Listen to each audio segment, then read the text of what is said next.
In the matter of the subpoena on the custodian of records, Criminal Division Manager Morris County, may we please have appearances of counsel? Good afternoon, Honorable Chief Justice, Justices, Martin Lightus, Supervising Deputy Attorney General for the Division of Justice. And Paul Salvatoriello, Deputy Attorney General on behalf of the state. Good afternoon. John McMahon from the Office of the Public Defender, appearing on behalf of Alphonse Cataldo. Good afternoon, counsel. Mr. Elitis, I have you as the oralist for the state. You may proceed.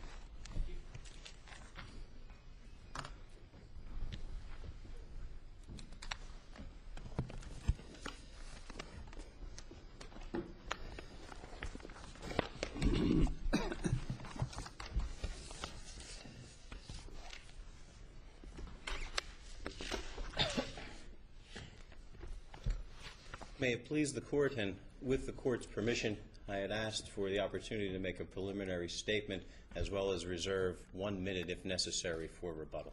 Please go ahead. The appellate division in this case was wrong to create a boundless attorney-client privilege regarding any communication that a defendant makes during the public defender application process. Such an expansive ruling runs counter to hundreds of years of privilege analysis directing that the privilege be applied in the narrowest of circumstances. Here, the Court created a per se privilege to a category of information despite neither court below examining the materials sought by the state, identifying the precise communications to which the privilege allegedly extends, or even analyzing whether those communications were made to obtain informed legal advice, as the raft of cases requires. Rather, forecasting the speculative use the information may or could have in prosecuting the defendant, a point the Court noted or made 6 separate times in the opinion, the appellate division overruled its own precedent in Levy without a supportable distinction. In doing so, it avoided the fact that the defendant never asserted privilege or even appeared at the trial level, relied significantly on a 1974 California Supreme case wherein the justices there noted that it did not address the facts or apply the law that our appellate division believed it did, diluted the state's prima facie crime of fraud evidence as a naked allegation that they were required to make assumptions on, when the facts in the record here were far more extensive than those present in Levy, including sworn affidavits, the defendant's own bank records, real property mortgages, and documents demonstrating a significant amount of assets inconsistent with a claim of indigency. That's further borne out by our supplemental materials, where the defendant certified that he earned approximately $126,000 per year during the period that this application was made. And lastly, the appellate division did not recognize nearly 3 decades of federal jurisprudence on this issue that offers various solutions balancing the protection of the public interest of protecting public resources from fraud and the rights of the defendant. In its wake, the appellate division ruling created a per se attorney-client privilege that applied irrespective of a specific analysis of the communication at issue, and rendered the exploitation of publicly funded resources indefensible from fraud. The state understands the appellate division's concerns that the materials may incriminate the defendant, but that is not the limitations or the end of the attorney-client privilege analysis. A threshold showing is required that the communications were made to obtain legal advice, and that threshold burden of proof belongs to the person asserting the privilege. Here, the defendant never appeared at the trial level. Thus, he could not and did not meet his burden. Nonetheless, in addressing the appellate division's concern about the use of the materials, the state has stipulated throughout this litigation that it will not and does not seek to use the materials in this case, and requested an in-camera hearing as a predicate to receiving these materials. Those options are completely in accord with Levy and are a blend of the federal approaches that the state noted in its brief. In fact, it goes beyond Levy, and that Levy direct that the defendant may apply to the court for an in-camera hearing, whereas here the state affirmatively asked for it in advance. But if these documents incriminate, or the statements in the 5A form incriminate, they do so in a separate litigation, not this case, and that's exactly what Levy stands for. The only consequence in this case is that the defendant may be relieved of the public defender, the result of which is the protection of the public resources from fraud before it happens, not after. The state is not insensitive to the privilege and the constitutional tensions involved. In fact, we offer two alternatives to resolve the tension. Either one is acceptable. The state cannot agree with the alternative arrived in by the appellate division of per se privilege without analysis of this particular communications. We agree with Justice Marshall and Kahan that the tension is not a frivolous one, but its solution does not lie in permitting the defendant to perjure himself and remain free from sanction. For those reasons, this court should overrule the expansive privilege created by the appellate division's ruling and restore the application of the privilege consistent with its limitations for the past hundreds of years.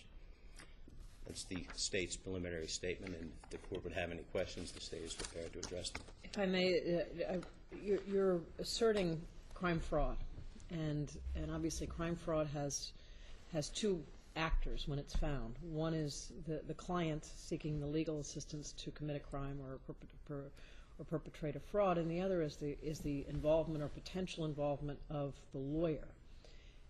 What is the PD's role or potential role in a crime or fraud here? It seems to me that what you're saying occurred is allegedly the defendant was committing a fraud on the public defender's office by misrepresenting his financial information. That's your allegation. But where is the potential for the public defender to be a party to either a crime or a fraud?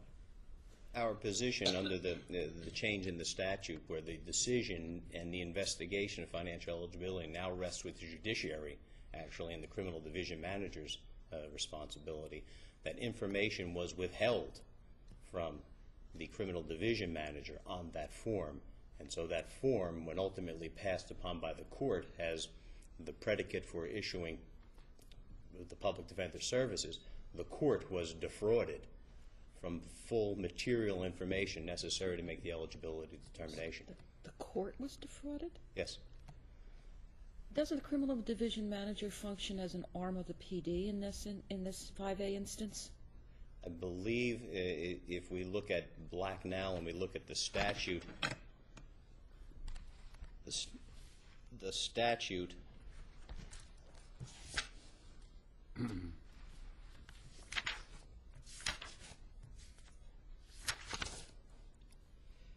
at 2A 158A 15.1 indicates that in each county the assignment judge shall designate a judge or court support office who shall make the investigation of the financial status of each defendant. And that was the 87, I believe, or 88 And that's amendment. as a precursor to determine, a pre-qualification to determine whether someone is entitled to representation by the public defender, correct? Yes, and that would include the investigation of the materials submitted in support of the application. Mm-hmm.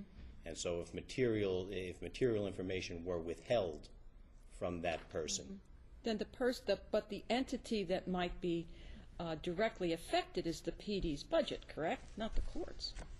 it's the public resources of the state of New Jersey as a whole.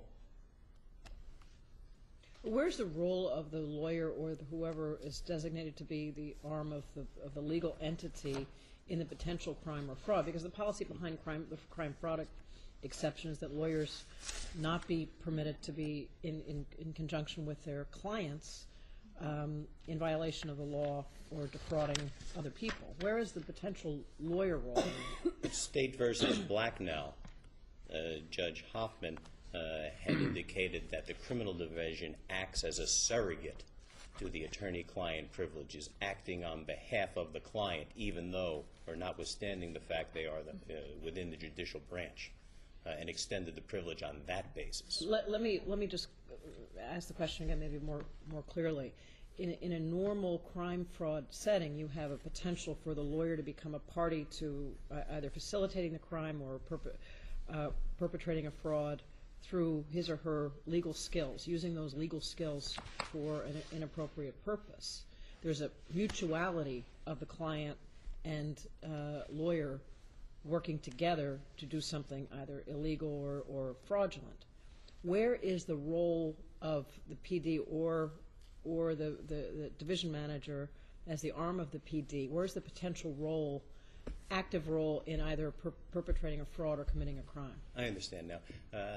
I believe in this case that the crime fraud exception does not require the attorney to be a conspirator in the nefarious plan. It's just that he was a conduit for that information. So here, when the criminal division manager, or prior to the amendment of the statute, the public defender's office received communication that they made reference to the assignment judge in this instance for approval or non-approval, that communication was made by the criminal division manager in this case, the intake officer. That intake officer was used as a conduit for false or fraudulent information to the ultimate decider of whether services would be rendered. So that communication from the defendant to the public defender and under the old statute to the criminal division manager, that's where the criminal division manager or the Did you provide your information to the assignment judge? I'm sorry? Did you provide the information to the assignment judge? Because if the person wasn't entitled to public defender representation, it seems to me that you could provide the information that you have, and any error in assigning representation could be corrected in that fashion, no? Yes, Justice Sullivan, what we had done, particularly on the motion for reconsideration, all the materials, and I believe it was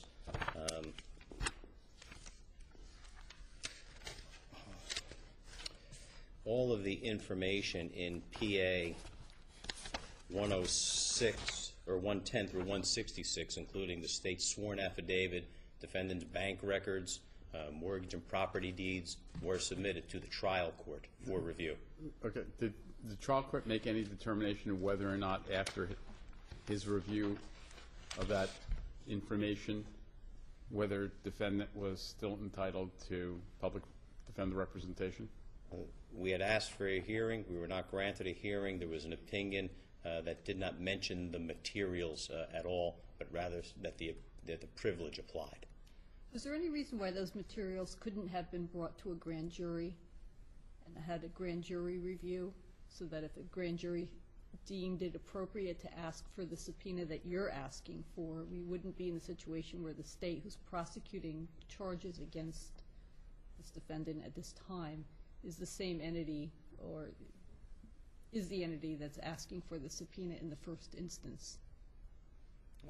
It would always, the grand jury could in fact ask for the materials, but it would always be the same entity, the executive, some prosecuting body. At least there would be some independent review and keeping it further away from the current prosecution that's pending involving this defendant.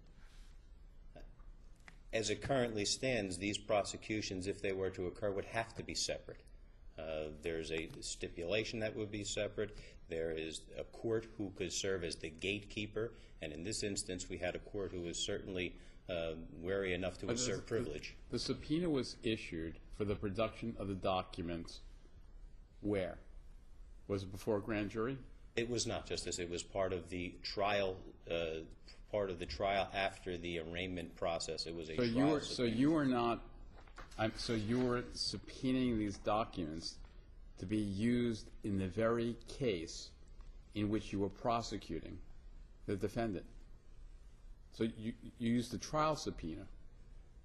We did. So the defendant is being represented by the public defender in this case, and you have subpoenaed documents in the possession of what, the public defender's office or the criminal division? The criminal division. For the use in that very case. Not for use in that case. Well, what was it being used for? Because you issued a trial subpoena. It would be one thing if you had impaneled a separate grand jury. So I don't understand.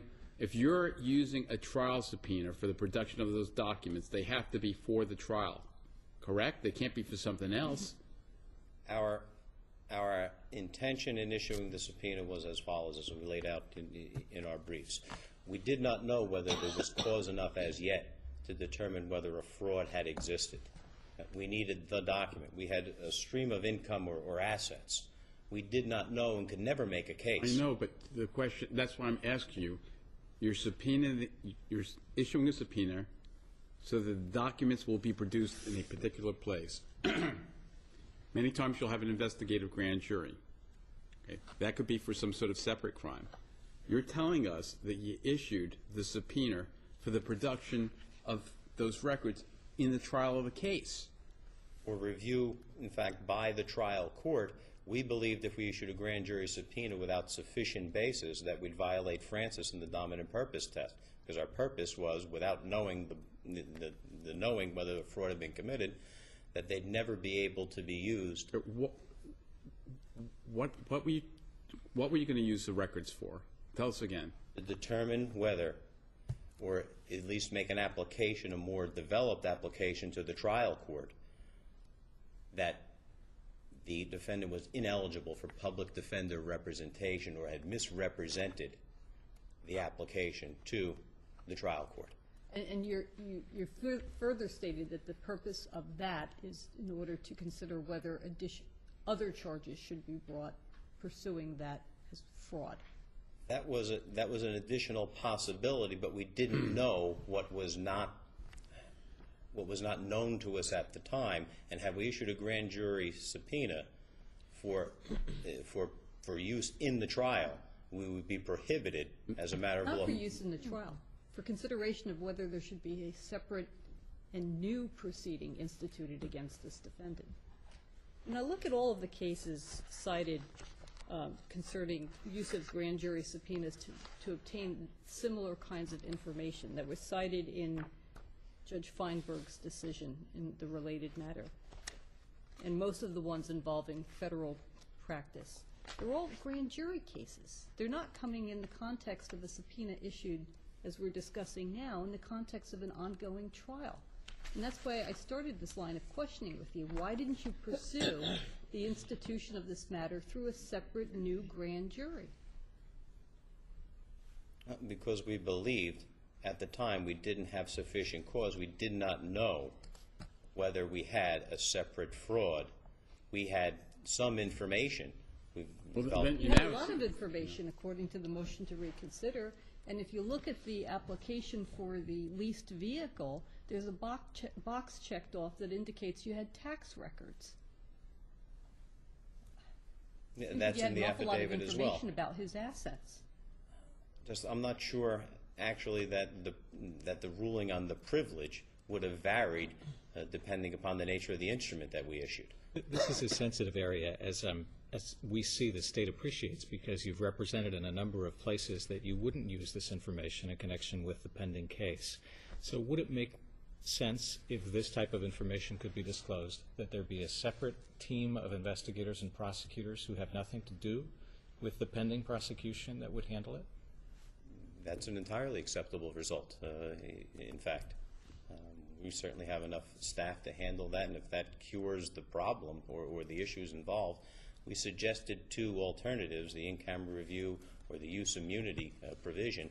That's all frankly that came to mind at the time, but a taint team situation is entirely acceptable. What are the public policy implications? That's what I want to explore with you, because Judge Hoffman outlined them in the Blackmell decision, and you know that Judge Hoffman was the presiding criminal judge for many years in Middlesex County. As I understand it, the way it works, as soon as someone is arrested, the criminal division manager's office sends someone out to collect information from the defendant who is unrepresented, getting information concerning the person's assets so that a bail judge will be able to make a decision whether or not to grant bail, getting information whether or not the person is eligible for representation from the public defender, and maybe even information whether or not the person is eligible for PTI.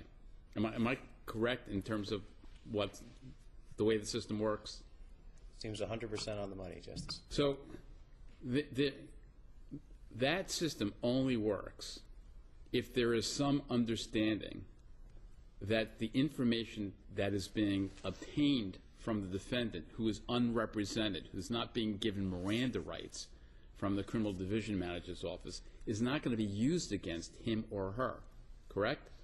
Isn't there like an implicit if not explicit, understanding that information can't be used to hoist the defendant on his or her own petard? To a point, Justice, in the following manner.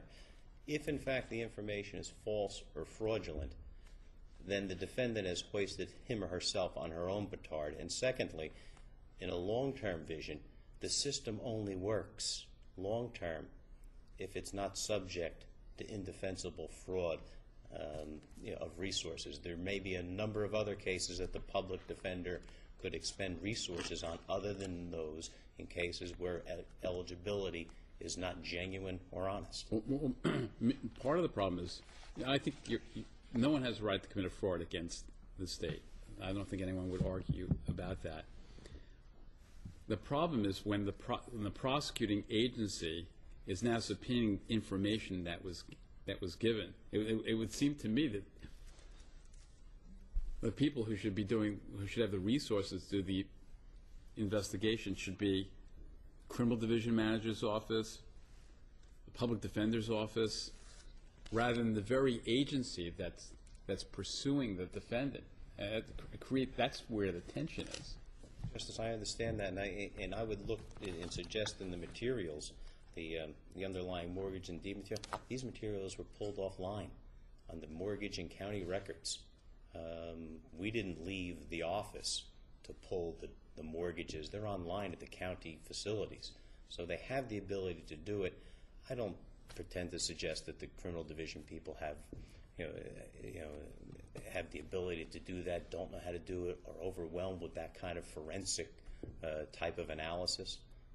But we had done it in this case, and we had the information available to us. So I'm not trying to replace the criminal division manager's office, but I had the information. We thought it only our obligation to try to bring it to the court in the best way we knew. One of your solutions is giving all the information to the assignment judge in camera for a decision whether or not there is some basis to believe that a fraud has been committed? Correct. That would be that's satisfactory to the state? That's correct, particularly in light of the fact that the statute doesn't really give you a threshold number as to what's indigent and what's not. We're not here to second-guess the judge's determination as to whether the person was indigent, but just rather that they had all the information to make an informed decision as to whether the resources should be expended. Of course, you're assuming that they didn't have those. You don't know what he reported on the 5A. And that, I think, is the precise difficulty in this litigation. We're here in the Supreme Court, and we have no idea from the record whether anyone ever looked at the 5A form. Was the Attorney General's office attempting to seize the defendant's assets in this case? I know you're charging him with participating in a RICO conspiracy, correct? Correct. Were you going after his assets? We had seized a good number of assets, bank accounts, cars. I do not believe, and it's in the indictment, there's a forfeiture section under the 41.3 racketeering provisions. I do not believe this defendant's assets were seized. And you weren't going after the assets that you were claiming they had available to him to get an attorney? I do not believe that. No, we did not file, is my recollection, against the defendant could tell those assets, bank accounts, or personal property. Does the state believe that the information that is requested on this form is even privileged? I think it can be, Justice. And if it's used in a Fifth Amendment self-incrimination setting? I think it can be if we meet that threshold analysis that's been part of the settled law for hundreds of years. Was the communication made for the purposes of obtaining legal advice, not for the qualification of a public defender, but for the purposes of obtaining legal advice? And interestingly, that's one of the distinctions that Canfield, the case relied upon our appellate division, makes. It says, had this been nothing other than a qualification question, and the defense and the defendant was aware of that, we reach a different result, or we address the problem differently. And in fact, Levy recognizes the attorney fee line of cases as well, saying information about the payment of fees is not privileged. So on this record, we don't know what was privileged or what wasn't. But that could be accomplished, that could be determined through an in-camera review, correct? Correct, and that was one of the basis as the predicate for us receiving the information. We asked for an in-camera review. Okay, privilege in the attorney-client sense or privilege in a more general sense? Because would you not agree that information that is provided to the criminal division manager's office is not available to the prosecution without the consent of the defendant? Because otherwise, these people are, no one is going to be cooperating with the criminal division manager's office. I would disagree with you in part, Justice, for the following reason, getting back to the practical application. Go ahead. The information on these 7 or 8 page UDIR forms, the intake forms, they lay around the courthouse every Friday by the hundreds. By the hundreds, open and notorious on the tables to be reviewed by anyone walking in the courtroom. Well, maybe that shouldn't be the case. I don't disagree, but I think it actually goes to... That was one of the problems in Blacknell. But you had an investigator from the criminal division office who was obtaining information for a bail application and wound up inadvertently speaking to an assistant prosecutor and giving away privileged information or information, incriminatory information, correct? Correct. And which went to, the distinction somewhat is that in Blacknell it didn't go to the eligibility status, it went particularly to a substantive element of the crime charged, sexual penetration versus sexual touching. He tried to mitigate the exposure there. Here, while there are financial crimes charged, and this is financial information, the very simple thing that could have been accomplished by an in-camera hearing was the raft of materials that the state turned over in discovery, as well as to the court, property, deeds, mortgages, bank records, could have been lined up right next to the 5A. Well, the state has this, the state provided that in discovery, it's all on here. If in this sort of case where the allegations may very well be that the information that serves as a predicate for a fraud or theft of services claim is the lack of a communication, the lack of information on the form, which I'm surely we cannot extend the attorney-client privilege to communications that were not made. It's the communications that were not made, if there is a prosecution to be had, the withholding of information, that are going to serve as the predicate. We cannot at this point seek charges, even if we have all this information here that shows a stream of assets. What would we ask? What does it deviate from? There's got to be some base mark or some truth on what was on the form. And if it stays in the locked closet, we'll never, ever be able to make a fraud or false documents case, ever.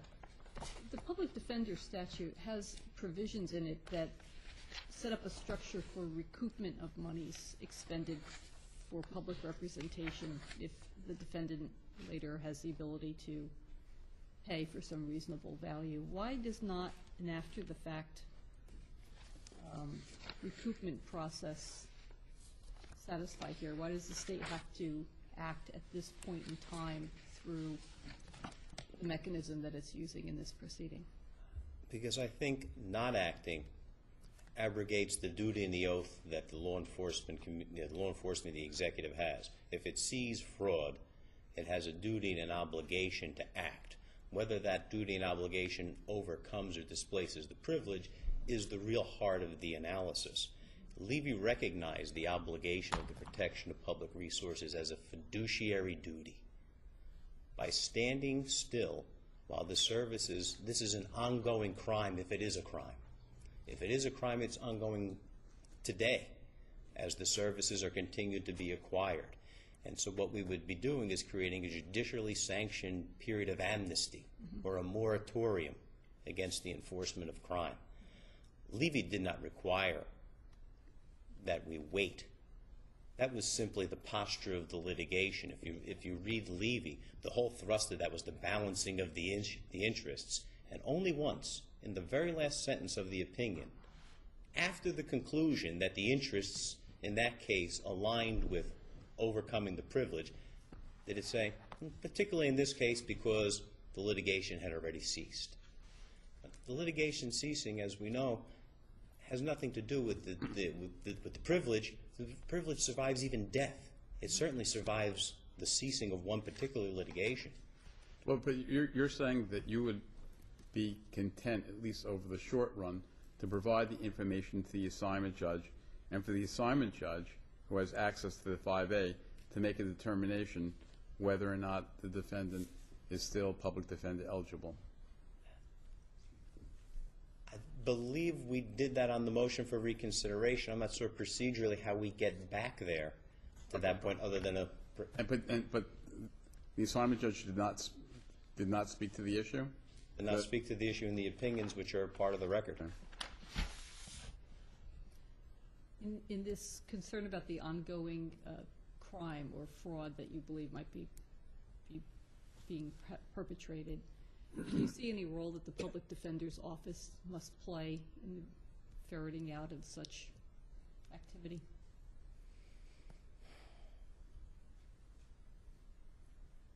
I don't see under the current statute that the public defender has an obligation consistent with their duties to be, full representatives of the defendant and the defendant's best interest.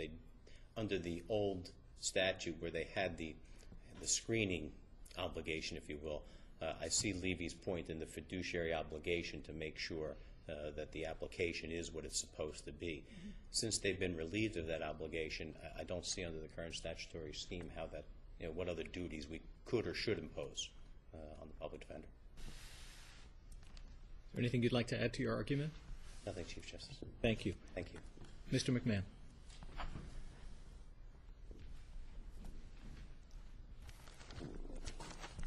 Thank you, Justice Rabner. May it please this court and all the justices. Let me just get right to the heart of where you just left off and what the Mr. Elitis indicated.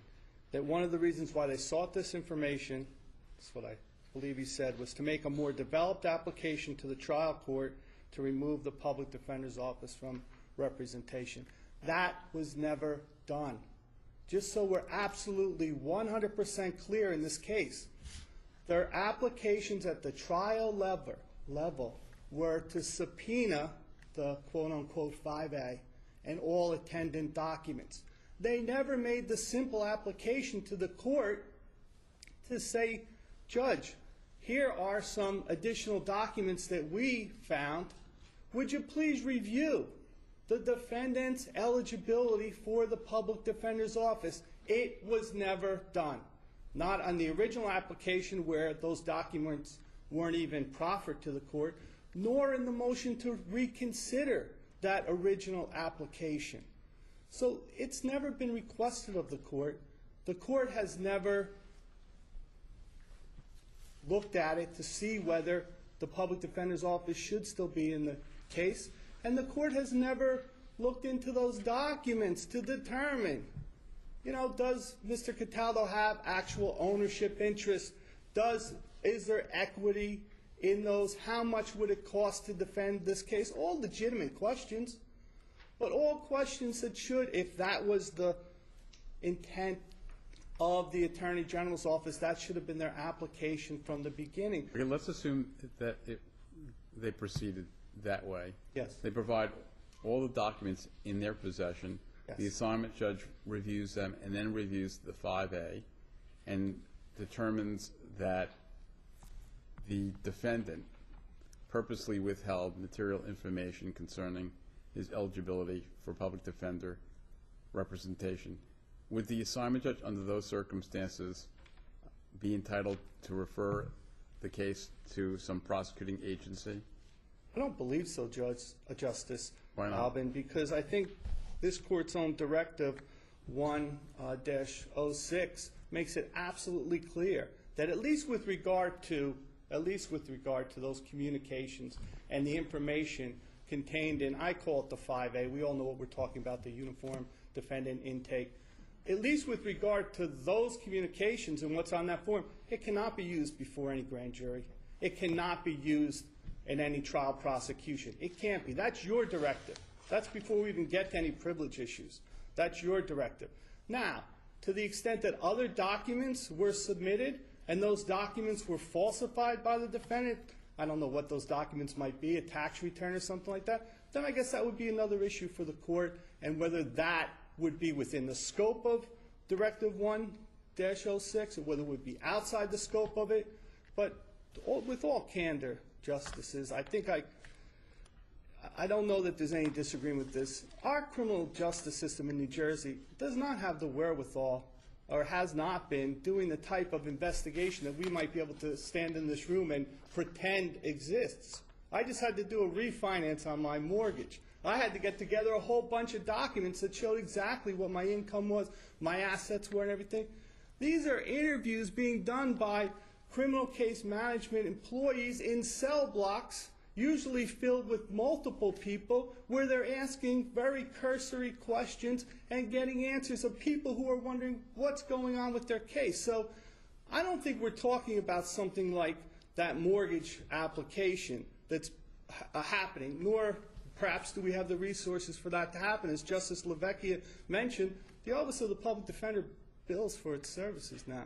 I was in the office when we didn't, and I've been in the office since that happened, and guess what? Sometime next year, right around when everyone files their taxes, we get tons of phone calls from former clients wondering why their refunds have been withheld, and taken by the state of New Jersey. So that happens now. We're not a quote-unquote free service anymore. Just like they charge people now for being in jail, they charge them for their medical services and various things. Same thing with our office. What's the underlying purpose of the directive? The underlying purpose of the directive is for the smooth operation of the criminal justice system, because, as was mentioned in the Blacknell case, and as we can imagine here, if all of a sudden these forms were being used against defendants, and I know you're aware, Justices, but it's not just the financial information. They're asked about their drug use. They're asked about their mental health history, if they have any underlying mental illness. I mean, there's a plethora of questions that are asked. Because the information is being, tell me if I'm mistaken, is being also acquired for the purpose of determining whether or not the person is PTI eligible. Absolutely, Justice. So a lot of personal information is being received before the defendant has ever even seen an attorney. And I think that is true. I think it varies from county to county.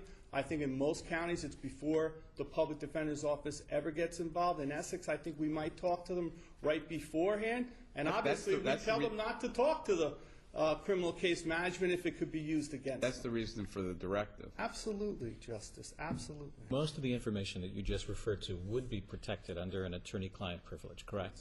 Yeah, absolutely. Does the crime-fraud exception apply as well? Well, I struggle with the argument on the crime-fraud exception as well. When I looked at, I guess it was the Naxon case, and they gave us basically factors to look at. I didn't really see any of the factors being present here. Basically, one is when you actually get the attorney's aid to now act together, jointly, to commit a crime. Well, that didn't happen here. To enable the client to actually escape from prosecution, like to get away.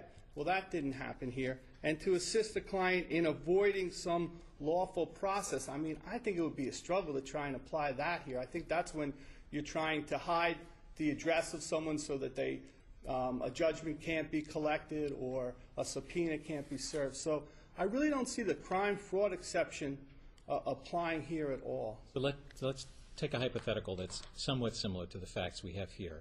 Assume an individual represents through the 5A that they have $10,000 of income a year, and they'd qualify under that representation. And assume that there is objective separate proof that they have annual income of $500,000 a year. Is the first representation focused solely on the financial representation on the 5A protected? Is there nothing to be done about that if we assume that the person set out to defraud the taxpayer by getting PD representation they weren't entitled to? Well, this court's directive says that if that communication was one that was placed on that 5A or uniform defendant intake form, and it was a communication, that it can't be used either to obtain an indictment to the grand jury, present it to a grand jury, or at a future prosecution at the trial level. So the directive takes that out right away. Does the directive get to decide the legal issue in the case, Well, or should we look at it, analyze it, figure out what underlies it, and try to make a determination based But on I that? guess if your question to me is, could the directive be changed? I guess that's your prerogative. I mean, you came up with this directive, I'm sure in consultation with other members of the criminal justice system, and wanted to make a strong and broad directive here. So your position is the directive shields a deliberate attempt to defraud taxpayers by making false statement about assets? Well, yes, it does. A simple answer to your question is yes. The directive does You're saying shield the that. information That communication. can be to terminate services, but you're saying the administrative directive, tell me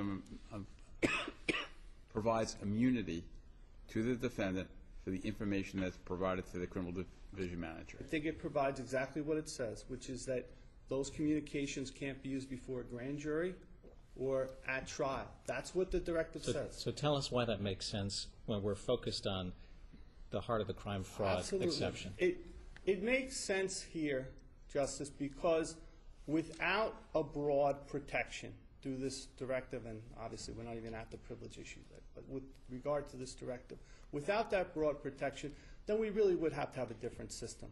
People really would have to sit down, and I don't even know that every question is asked on these 5A forms. There would probably, I mean, we've done a lot as far as recording things. You'd probably want to make sure that they were recorded. You mean, if we're really talking about putting people on the stand in prosecutions, and I don't mean this in any demeaning way whatsoever, but I have a hard time believing that anyone that I would cross-examine who has been in that cell block taking 4, 5, 6, 5As is going to, under oath, say, oh, yes, I did ask those questions. Oh, yes, I did make sure the person understood what I was asking. Oh, no, I didn't skip over any of those areas. I really find that that would be hard to believe. So if we want to change it, then we have to change this system. There may be a lot of other false.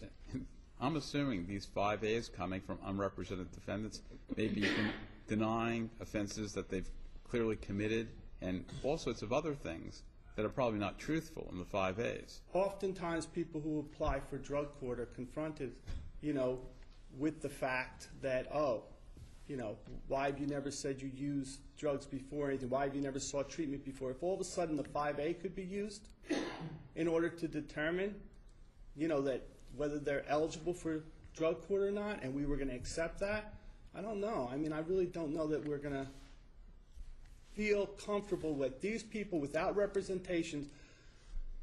And you don't believe that an in-camera review by the trial judge could guard against the parade of horribles that you're legitimately pointing to? Well, if we're talking about first of all, I know we were using in-camera review, and I know that that was mentioned in the Levy case in particular. And we recall that in Levy, the documents were kept with the public defender's office, so it made sense. Here, it's really kind of almost strange to say in-camera review. The judge has these documents. They're court documents. They're court documents, so they have them. They can look at them anytime they want. But you said you have no objection to the Attorney General's office turning over its documents and having the assignment judge determine whether or not the person is public defender eligible. And if not, they kick him out. I'm sorry to talk over you. I apologize. As to that question of eligibility for the services of the public defender, absolutely not. We have no objection. I'd probably be fired at my office when I got back if I said we had an objection. I mean, it goes for a lot of other things. When there's a bail application, the defendant is making representations. The prosecutor or the Attorney General may be providing information which is contradictory and more persuasive, and the judge may very well reject that information. So, I mean, the information in the 5A is being used by the court all the time for bail purposes, determining eligibility for representation, and also for PTI, correct? Yes, absolutely, Justice. Absolutely. The difference here is that document should not be turned over to the prosecuting authority for many of the reasons that have already been discussed before I stood up, specifically in this case where you're talking about the underlying offenses being offenses such as money laundering, okay, and that material could be utilized by the prosecution. In the prosecution in this case, it is, after all, a trial subpoena for this case.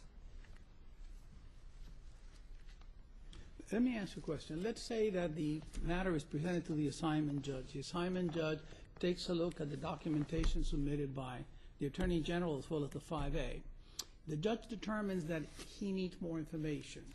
Who would conduct that investigation? The criminal case manager's investigator, just like they did at the time. If the court asks for the assistance of counsel, now that counsel has been appointed, I'm sure counsel would assist the court. Is it a wise approach to ask counsel who has the obligation to represent their client to investigate their client in that fashion?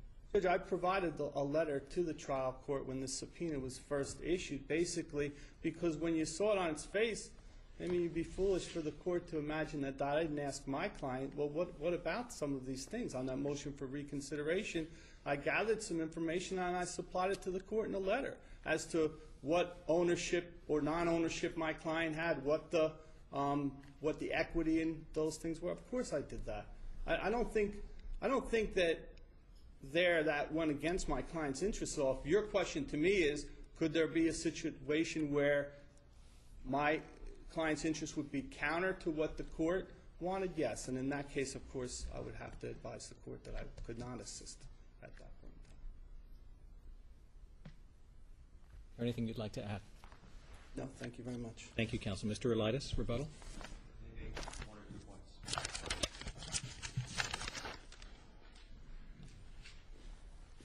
From the motion for reconsideration, it could not be more clear what the state was asking for. We asked for a hearing, which we were not given, and the very purpose was to review the eligibility based upon the materials that we, in fact, submitted to the court. So to say we did not plainly ask for it is just not accurate. If we were given the hearing, and it could not be more plain from the papers we submitted what we were asking for. That's what we asked the trial court for. And still the court has, as Levy would put it, the fiduciary obligation presented with that material to have conducted the review that the record in this case makes clear that did not happen.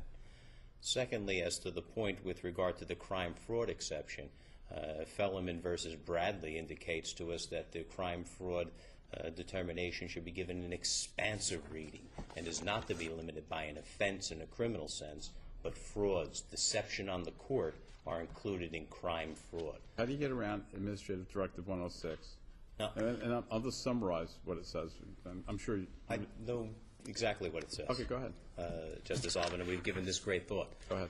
We think that Directive 106 just needs to be clarified, consistent with the way that the federal decisions treat CJA applications.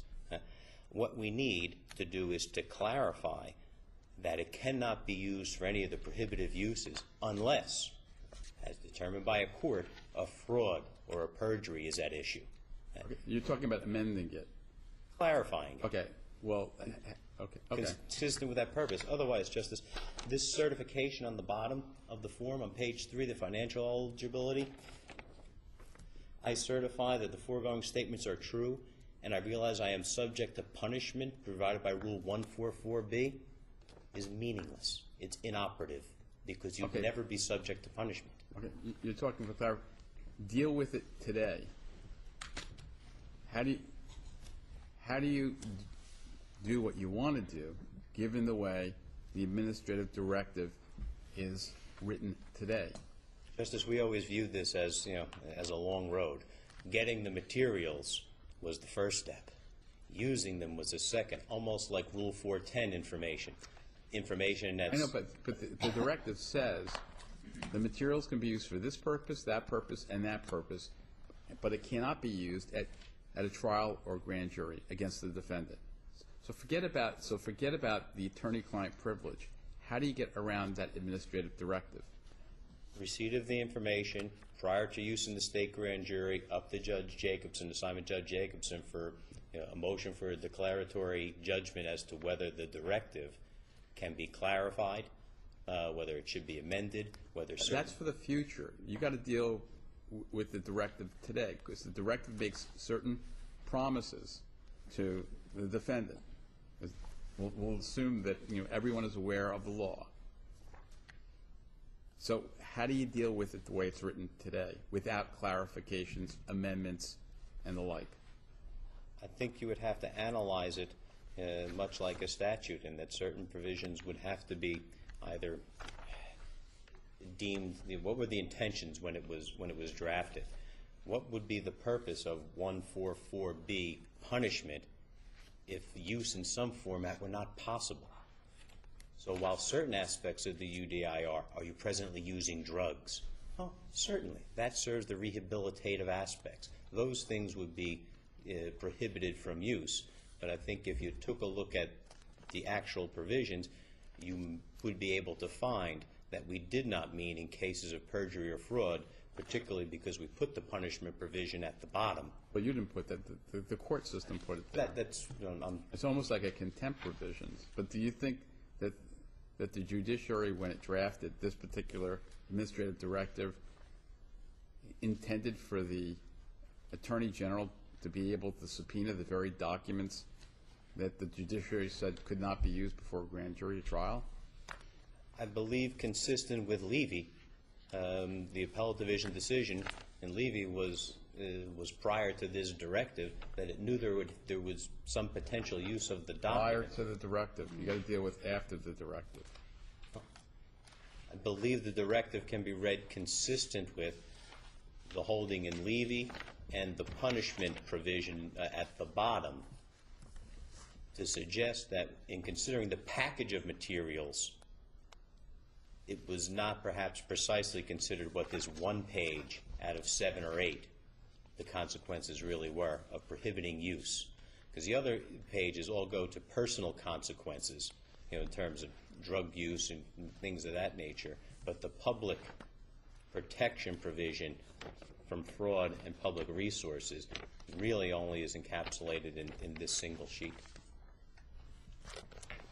Thank you, counsel. We'll take the matter under advisement. Court is in recess for the day.